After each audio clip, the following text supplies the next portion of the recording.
radio that makes you happy.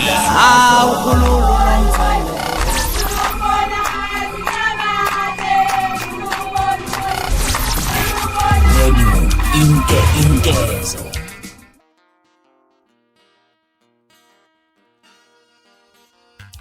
Umlingisi OwoZalo uBheki Cele uphumele wala ngokusaba umshado emuva kokuthi adivorce okwesithathu. Nginibelele ngiphinde futhi ngamukela kule channel ehamba phambili kezo. Mina ke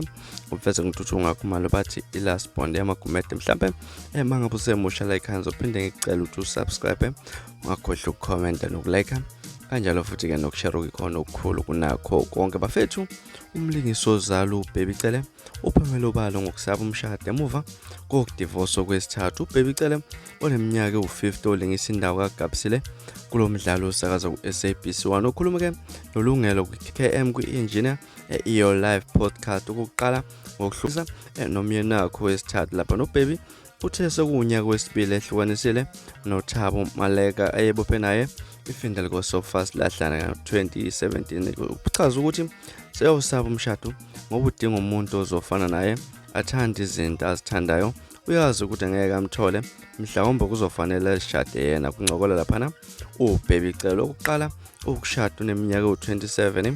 ngaphambi kokushada nomyeni wesibili uMabuza usolo ukuhlala ngokwehlukahlukana nobe ngumyeni wakhe nakuba ke nabantu abadala njengembangela yokuphela komshado wakhe nomale kuthe ke okubhlungu ukuthi abahlukanisanga ukuxabana nokuphingelana kodwa nje kwavele kwafika isikhathi labo bona ukuthi kumele bahlukanise ngoba kade ke kungasavuma uthe nakuba angakazi wabamba uqotsheni umyeni wakhe emphingela kodwa ke bekuba namaphupha behlala emhlasela ngokwenzeka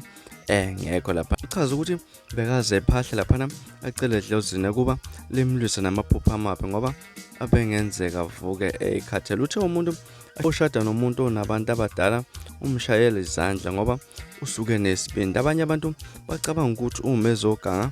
akasebenzisi icondom lapha uma ke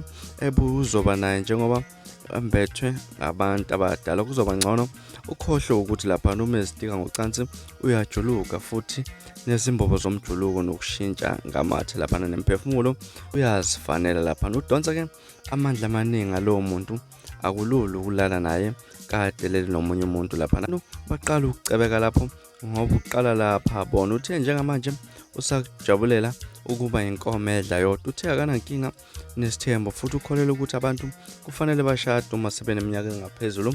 kuka40 ngaphandle kokulingisa lapha uBheki Cele ungumelaphi wendabuko oyisangoma futhi unesigodlo namathwasa emlindelweni emgungundlovu uthe yena akathatha amashansi kulo msebenzi wedlozi kanti wathwasa lapha ngonyaka 2004 ukhule kakhulu ngokwedlozi futhi sefunde lukhulu kulo msebenzi uthe yize ke engenasikhathi sokwelapha abantu kodwa kulonyaka uyakwazi ukubelapha emlindeni futhi abayise nasempophomeni uBheki uthe akukho kungamhlukanisa nomsebenzi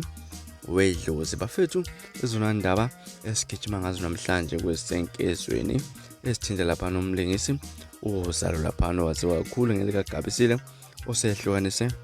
kaThathu lapha achaza khona ke ukuthi useyakusaba futhi ukuzithola esebudleleneni ebuzomfaka lapha nemshadweni namhlanje ke kuthini kwakuphawula ngalolu daba hlala lapha ku comment section ungixoxele kabanzi ukuthi uthini okwakho ukuphawula nganza kwethu ke ngakhohlwa ungilandela ku Facebook @radionkezo neziphatha kahle nebe nosolunandi ngithanda khona.